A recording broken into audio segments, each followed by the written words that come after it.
Selamat hari Minggu, selamat sore rekan-rekan yang terkasih di dalam Yesus Kristus. Kita sekali lagi bersyukur atas kesempatan kita bisa bersama-sama bertemu untuk membaca dan merenungkan firman Tuhan.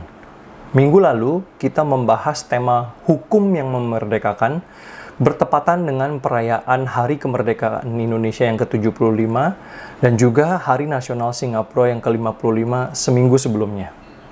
Apakah artinya bebas atau merdeka bagi orang Kristen? Bebas atau merdeka di dalam pengertian Kristen itu bukan berarti kita bebas sebebas-bebasnya, tanpa aturan, dan bisa hidup semau sendiri. Pertanyaannya bukan lagi apakah saya boleh ini, boleh itu sebagai orang Kristen. Apakah saya boleh makan ini, boleh makan itu. Apakah saya boleh mengerjakan yang ini atau itu, bukan. Tetapi pertanyaan utamanya adalah dari mana atau dari apa kita dibebaskan dan untuk apa kita dibebaskan. Kita dibebaskan dari dosa dan dari hukuman atas dosa, yaitu maut. Untuk apa? Untuk bisa hidup dengan leluasa, mengasihi dan melayani Tuhan dan sesama kita. Nah, hari ini kita akan menyambung sedikit tema tentang hukum, tapi kali ini saya ambil dari Matius pasal 5 ayat 1-12 dan saya beri judul Gaya Hidup Kerajaan Surga. Saya bacakan untuk kita sekalian dari Matius pasal 5 ayat 1-12. Demikian firman Tuhan. Ketika Yesus melihat orang banyak itu, naiklah ia ke atas bukit, dan setelah ia duduk, datanglah murid-muridnya kepadanya. Maka Yesus pun mulai berbicara dan mengajar mereka. Katanya, "Berbahagialah orang yang miskin di hadapan Allah, karena merekalah yang mempunyai kerajaan sorga. Berbahagialah orang yang berduka cita, karena mereka akan dihibur. Berbahagialah orang yang lemah lembut, karena mereka akan memiliki bumi.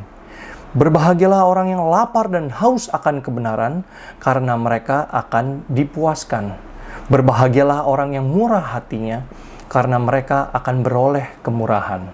Berbahagialah orang yang suci hatinya, karena mereka akan melihat Allah. Berbahagialah orang yang membawa damai, karena mereka akan disebut anak-anak Allah. Berbahagialah orang yang dianiaya oleh sebab kebenaran, karena merekalah yang mempunyai kerajaan sorga. Berbahagialah kamu jika karena aku kamu dicela dan dianiaya dan kepadamu difitnahkan segala yang jahat. Bersukacita dan bergembiralah, karena upahmu besar di sorga, sebab demikian juga telah dianiaya nabi-nabi yang sebelum kamu." Demikianlah firman Tuhan. Berbahagialah setiap orang yang membaca, mendengar firman Tuhan, kemudian dia merenungkan dan menjalankannya di dalam kehidupan sehari-hari. Mari kita berdoa bersama-sama untuk menyerahkan perenungan dan juga pemberitaan firman Tuhan pada sore hari ini. Mari kita berdoa. Bapa di surga, kami sekali lagi bersyukur Tuhan atas firman-Mu yang begitu kaya, yang begitu indah, yang memberikan kami hidup. Dan saat ini ya Tuhan, tolong kami untuk kami bisa sama-sama mendengar firman Tuhan dari renungan pada sore hari ini dan kami bisa menjalankannya ya Tuhan. Sehingga kami kedapatan sebagai orang-orang yang bukan hanya mendengar saja lalu berlalu, tetapi kami menjadi orang-orang pelaku firman Tuhan. Dan kami boleh kedapatan setia sampai kepada akhirnya. Berbicaralah kepada kami semua ya Tuhan, pakailah hamba-Mu yang di tengah-tengah segala keterbatasan dan kelemahannya, supaya Engkau boleh memakai dengan leluasa untuk menjadi saluran pemberitaan kebenaran firman-Mu saja. Di dalam nama Tuhan Yesus kami berdoa dan bersyukur. Amin. Rekan-rekan sekalian, bagian firman Tuhan yang kita baca barusan mungkin adalah sesuatu bagian yang sering dikotbahkan atau yang kita sudah cukup familiar. Ya, kita mengenalnya dengan judul ucapan bahagia. Itu bagian dari khotbah Tuhan Yesus di bukit. Khotbah di bukit dari Matius pasal 5-7. Nah, saya akan mulai dengan suatu observasi pengamatan yang menarik. Ya, di sini dikatakan bahwa Tuhan Yesus naik ke suatu bukit atau tempat yang tinggi, kemudian dia berkhotbah di situ. Ini menarik kenapa? Karena di dalam firman Tuhan, selain Tuhan Yesus yang berkhotbah di atas bukit, sebenarnya ada banyak kejadian-kejadian penting juga yang terjadi di atas gunung atau bukit. Dan kalau kita dilihat di Perjanjian Lama, ada suatu peristiwa yang mirip sekali, ya, di mana Allah berfirman kepada umatnya. Itu di mana? Yaitu ketika Nabi Musa menerima hukum Taurat di atas Gunung Sinai. Jadi di sini penulis Injil Matius dengan sengaja memberikan paralel antara Tuhan Yesus yang berkhotbah di atas bukit dengan Nabi Musa yang menerima firman Tuhan di atas Gunung Sinai. Jadi kalau kita bisa bandingkan dan kita bisa ambil suatu kesimpulan, Tuhan Yesus itu bukan hanya seorang figur Musa yang baru, nabi besar yang baru yang Tuhan utus, tetapi Tuhan Yesus itu adalah pemberi firman, pemberi hukum Tuhan itu sendiri. Nah, apa pentingnya pengertian ini, rekan-rekan sekalian? Pengertian ini penting kita pelajari untuk melihat bahwa Tuhan Yesus datang untuk memperbarui hukum Taurat atau memperbarui cara umat Tuhan itu menjalankan hukum Taurat. Ya, saya katakan memperbarui. Kenapa? Karena Tuhan Yesus sendiri bilang di Matius pasal 5 ayat 17 bahwa dia datang bukan untuk meniadakan hukum Taurat, tetapi dia datang untuk memenuhinya. Ya, menggenapkan hukum Taurat itu sendiri. Nah, kita perlu melihat bagaimana orang Kristen, umat Tuhan ini menyikapi hukum Tuhan selama ini. Ada berbagai macam. Ya, salah satu jenis respon yang ada itu adalah respon yang bersifat anti hukum atau bahasa teknikalnya itu antinomianistik, ya, anti hukum. Artinya yang penting saya percaya sama Tuhan, yang penting saya beriman, saya sudah diselamatkan, saya masuk surga.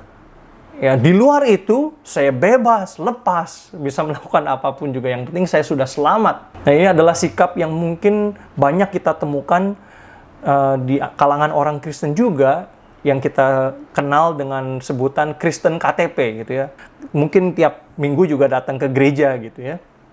Tetapi dalam kehidupan sehari-hari dia nggak peduli dengan apa kata firman Tuhan, apa yang harus ditaati, apa yang tidak boleh. Nggak terlalu peduli. Ya. Nah, itu di satu ekstrim. Nah, di ekstrim yang satu lagi, jenis yang kedua itu adalah jenis orang yang melakukan hukum itu secara legalistis. Jadi hukum Taurat, firman Tuhan itu harus dijalankan, bahkan kata demi kata nggak boleh ada yang hilang. Nama lainnya tuh saklek gitu ya, atau letterlek. Jadi semua harus dijalankan tanpa kecuali, dan harus nggak ada yang tersisa. Ya. Nggak ada kompromi sama sekali. Tetapi bisa jadi kita terjerumus kepada suatu ekstrim yang lain seperti orang-orang Farisi di zaman Tuhan Yesus yang bersifat legalistik dan kemudian mereka mencari-cari kesalahan orang lain. Nah, kamu nggak melakukan ini, kamu kurang melakukan itu. Ya, kemarin kamu hari Sabat ngapain gitu ya. Kamu nggak datang ke gereja, kamu malah jalan-jalan misalnya. Jadi kita merasa sombong, bangga atas kebaikan kita gitu, atas ketaatan kita, kemudian kita mencari-cari kesalahan orang lain, ya, kita menghakimi orang lain. Ini juga banyak orang atau umat Tuhan yang melakukan hal ini dari sejak zaman dulu. Dan di zaman sekarang makin banyak anak-anak muda yang semakin nggak terlalu simpatik dengan orang-orang Kristen atau orang-orang yang pergi ke gereja. Kenapa? Karena dianggap kita ini adalah orang-orang yang legalistik. Ya, sehingga anak-anak muda zaman sekarang nggak suka gitu ya bergaul dengan orang-orang Kristen atau orang-orang yang beribadah, beragama. Jadi ini menjadi suatu peringatan buat kita. Apakah demikian sikap kita terhadap firman Tuhan, terhadap perintah Tuhan? Ya, bisa jadi kita adalah orang yang Kristen KTP ya, hidupnya sama sekali nggak ada perubahan, nggak ada ketaatan kepada firman Tuhan. Atau di ekstrim lain, kita berusaha mentaati firman Tuhan, tapi kita menjadi judgmental atau kita menghakimi orang-orang lain. mencari-cari kesalahan orang lain. Nah, yang saya mau perkenalkan pada sore hari ini adalah sikap melihat firman Tuhan, perintah Tuhan itu sebagai gaya hidup. Kenapa saya katakan gaya hidup? Ingat bahwa di firman Tuhan itu mengajarkan kepada kita bahwa kita diselamatkan bukan karena kita mentaati hukum. Ya, kita diselamatkan bukan karena ketaatan kita, bukan karena kebaikan kita. Tapi kita diselamatkan hanya karena anugerah Allah semata-mata. Karena anugerah Allah di dalam Yesus Kristus yang kita terima melalui apa? Melalui iman. Nah, kalau kita diselamatkan hanya karena anugerah melalui iman, buat apa Tuhan Yesus capek-capek memperbarui hukum? 3,5 tahun dia melayani di dunia ini, mengajarkan firman Tuhan. Untuk apa? Ya. Karena Allah mau umatnya, orang yang beriman, orang yang diselamatkan itu hidup berpadanan sesuai dengan panggilan kita sebagai umat Tuhan. Rasul Paulus mengatakan bahwa hendaklah hidupmu berpadanan dengan panggilan yang Allah berikan. Allah memanggil kita sebagai umat yang kudus, sebagai umat Tuhan. Maka sudah selayaknya kita hidup sebagai orang-orang kudus. Allah memanggil kita sebagai anak-anak Allah. Maka sudah seharusnya kita hidup sebagai anak-anak Allah dengan gaya hidup anak-anak Allah. Jangan sampai labelnya saja kita orang Kristen, labelnya saja kita anak-anak Allah, tetapi cara hidup kita, gaya hidup kita itu sama seperti anak-anak dunia ini. Gaya hidup seperti apakah yang kita pakai selama ini sebagai orang Kristen? Apakah kita mengikuti gaya hidup yang berkompromi? Jadi yang penting kita hidup nikmat, kita hidup nyaman di dalam dunia ini, nanti mati masuk surga. Atau apakah kita mengambil gaya hidup mengisolasi? Saya merasa dunia ini kotor, penuh dengan dosa, sehingga saya harus menjauhkan diri dari masyarakat dunia ini yang kotor, berdosa, yang penuh dengan kegelapan. Atau selain mengisolasi diri, ada juga orang-orang Kristen yang selain mereka mengisolasi, nggak mau bergaul dengan orang-orang yang bukan Kristen, mereka tetap mengeksploitasi. Saya berhubungan dengan orang-orang di dunia ini asalkan saya dapatkan untung. Jadi kalau urusan-urusan keagamaan, saya nggak mau berbaur dengan orang lain. Tetapi kalau urusan bisnis, kalau urusan uang, saya tetap mau dapat keuntungan dari orang-orang lain yang bukan Kristen sekalipun. Atau gaya hidup yang lainnya mungkin gaya hidup kritik gitu ya, gaya hidup komplain kalau di Singapura. Orang di Singapura ini kan terkenal sebagai orang-orang yang gampang komplain ya, walaupun hidup di Singapura begitu nyaman, begitu aman, ya, semuanya terkendali, tapi tetap saja kita punya beribu satu alasan untuk komplain tentang pemerintah, komplain tentang orang lain, komplain tentang suku-suku, ras-ras tertentu, dan kita hanya bisa mengkritik ya tanpa ada keinginan, kemauan untuk berkontribusi secara positif. Jadi ini adalah gaya hidup kritikus, hanya kritik, tapi kita nggak mau berpartisipasi, berkontribusi dengan masyarakat di sekeliling kita. Yang manakah kita? Gaya hidup apa yang kita pakai selama ini sebagai anak-anak Tuhan? Yang manakah kita? Ya, dan di sini Tuhan Yesus mengajarkan kepada kita suatu gaya hidup kerajaan surga atau gaya hidup surgawi. Seperti apakah gaya hidup surgawi yang diajarkan oleh Tuhan Yesus, rekan-rekan sekalian? Yang pertama, gaya hidup surgawi itu adalah gaya hidup yang kudus. Apa artinya gaya hidup yang kudus? Kata kudus di dalam firman Tuhan itu artinya bukan saja sesuatu yang bersih, murni, tetapi kudus itu juga berarti dikhususkan untuk maksud tertentu. Dan dalam hal ini ya untuk maksud Allah. Ya. Artinya apa? Artinya kita nggak mau berkompromi terhadap dosa.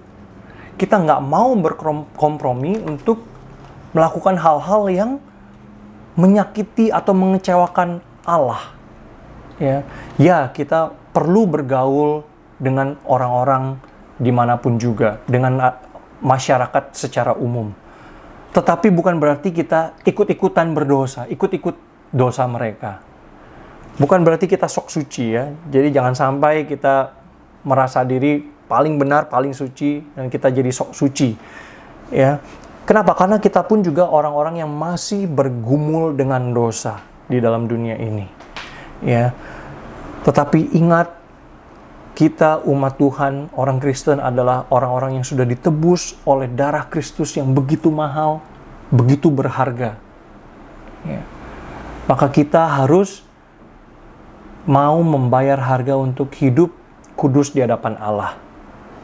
Ya, saya senang sekali kalimat yang diajarkan oleh seorang pendeta di gereja saya, ya, berkata demikian, Christians are not sinless, but we must sin less and less. Sekali lagi ya, Christians are not sinless, but we must sin less and less. Kalau saya terjemahkan secara kasar demikian, orang Kristen yang memang bukan orang yang tidak berdosa, tetapi orang Kristen harusnya semakin sedikit berdosa. Ya, kita memang bukan orang yang polos, yang sempurna, tidak ada cacat. Tetapi harusnya kita semakin dikit melakukan dosa. Ya, kita belajar untuk hidup kudus. Dan ini berkaitan dengan gaya hidup yang lainnya. Gaya hidup yang kedua itu adalah gaya hidup inkarnasi atau relasional. Ya, yaitu kita harus memilih untuk berjalan bersama-sama dengan orang-orang yang ada di dalam dunia ini. Sekalipun dunia ini ya penuh dengan dosa, dengan kegelapan. Supaya mereka yang di dalam kegelapan bisa melihat terang cahaya Tuhan yang bersinar di dalam kehidupan kita.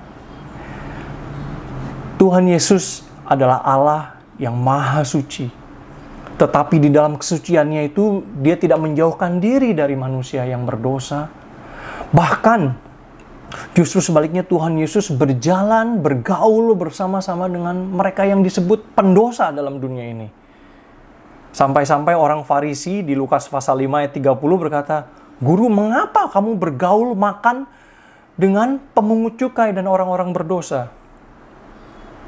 Kenapa? Karena itu adalah gaya hidup Tuhan Yesus. Gaya hidup Tuhan Yesus itu bukan gaya hidup yang menjauhkan diri dari orang-orang berdosa, hanya mau berkumpul dengan orang-orang yang dalam tanda petik suci, ya.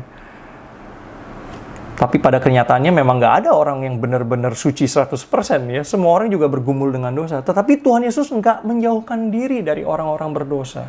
Tapi dia memilih untuk bergaul dengan mereka yang berdosa. Supaya apa? Supaya orang-orang yang berdosa ini, orang-orang yang diam dalam kegelapan ini bisa melihat terang cahaya kemuliaan Tuhan. Dan yang ketiga, gaya hidup kita itu adalah gaya hidup yang bersifat misional, yaitu sebagai saksi-saksi Kristus di dalam dunia ini. Ingat itu ya. Apa artinya bersaksi atau bergaya hidup misional ini? Artinya kita menghidupi iman Kristen itu dengan setia dan taat. Ya, dimanapun kita berada. Bukan berarti yang namanya gaya hidup misional atau bersaksi itu hanyalah tugas orang-orang tertentu ya, pendeta, pengkhotbah, misionaris, ya, guru-guru agama. Bukan itu artinya. Artinya bersaksi atau misional itu adalah kita hidup taat, hidup setia kepada Tuhan dimanapun kita berada. Apakah kita seorang bisnismen? Apakah kita seorang mahasiswa-mahasiswi? Apakah kita seorang pekerja?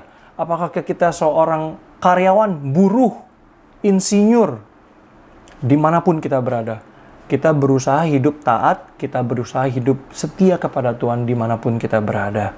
Bahkan kita juga kadang-kadang dipanggil untuk membayar harga. Kata saksi itu ya, di dalam Alkitab di Perjanjian Baru, itu menggunakan kata martir. Rekan-rekan sekalian. Dan kita tahu kata martir ini kan dipakai untuk orang-orang yang mati bagi Tuhan. Biasanya begitu ya. Tapi apakah yang namanya martir itu harus orang yang mati? Itu baru kita sebut martir? Sebenarnya enggak. Ya, secara definisi yang namanya martir seharusnya adalah semua orang Kristen yang mau bersaksi bagi Tuhan, itu adalah martir. Kita semua dipanggil menjadi saksi Kristus. Ini bukan pilihan. Jadi bukan pilihan kalau kita menjadi orang Kristen mau menjadi saksi atau enggak. Pertanyaannya adalah kita menjadi saksi yang baik atau saksi yang buruk bagi Kristus. Itu saja. Apakah kita saksi yang baik atau saksi yang buruk bagi Kristus? Ya. Dan kadang-kadang sebagai saksi Tuhan, kadang-kadang kita dipanggil untuk memiliki gaya hidup yang berlawanan dengan dunia ini. Tadi kita baca secara sekilas ya dari ucapan berbahagia di Matius pasal 5 ayat 1 sampai 12. Itu adalah gaya hidup yang diajarkan oleh Tuhan Yesus bagi murid-muridnya. Gaya hidup yang apa? Gaya hidup yang merendahkan diri. Ya, miskin di hadapan Allah. Gaya hidup yang sederhana, yang tidak membesar-besarkan, membangga-banggakan milik sendiri, tetapi menyadari kemiskinan dan kepapaan kita. Gaya hidup yang rela menanggung derita. Gaya hidup yang rela mengalah. Karena firman Tuhan berkata, karena demikianlah nabi-nabi dan juga pendahulu-pendahulu kita dulu hidup. Ya, ini adalah gaya hidup surgawi, gaya hidup kerajaan surga. Dan kita seringkali ditantang untuk apa? Untuk melawan arus gaya hidup dunia ini. Kalau kita buka internet, kita buka Facebook, Instagram, bahkan televisi, kita melihat gaya hidup dunia ini yang begitu berbeda. Gaya hidup yang makin materialistis. Di mana-mana orang membangga-banggakan apa yang mereka miliki. Ya, kekayaan mereka. Ya, popularitas mereka. Ada yang membanggakan apa? Kenikmatan hidup, kenyamanan hidup. Kita harus bertanya, apakah saya sedang mengikuti gaya hidup surgawi, gaya hidup kerajaan surga yang diajarkan oleh Tuhan Yesus, diajarkan firman Tuhan, atau saya sedang mengikuti gaya hidup dunia ini?